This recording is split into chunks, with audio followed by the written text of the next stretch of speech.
என் குருநாதர் மாதேஸ்வரன் அவர்களை வணங்கி இந்த மகர ராசிக்காரங்களுக்கு வந்து பார்த்திங்கன்னா 6ல் குரு, 3ல் சனி, 2ல் ராகு, 8ல் கேது இப்படி இருந்ததுன்னா என்ன அர்த்தம்னு கேட்டிங்கன்னா 6ல் குரு ஊரில் பகை அப்படிங்கிற மாதிரி வருங்க.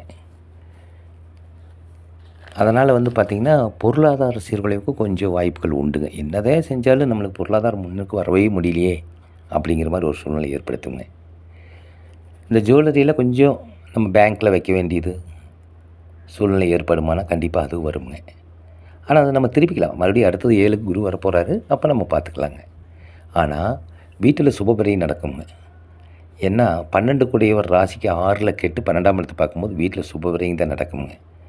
2ல் இருக்கிற ராகுவை குரு 9ஆம் பார்வையால் பார்த்துருவாருங்க. ஆனால் இந்த 8ல் இருக்கிற கேது வந்து பார்த்திங்கன்னா கொஞ்சம் சிரமமான சூழ்நிலை ஏற்படுத்துவார். கொஞ்சம் நம்ம ஜாக்கிரதையாக தான் இருந்துக்கணும். ஜாக்கிரதையாக இருந்துக்கணும், வேறு ஒன்றும் இல்லை.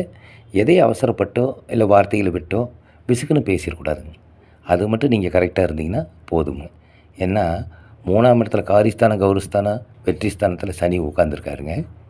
அவர் 12ஆம் இடத்தை பார்த்துருக்காரு. அதனால் நம்ம ஆல்ட்ரேஷன் வேலையை, இந்த வீடு கட்டுறது இதுகளெல்லாம் நீங்கள் பண்ணலாம். அதெல்லாம் தப்பு வராதுங்க. வணக்கம்.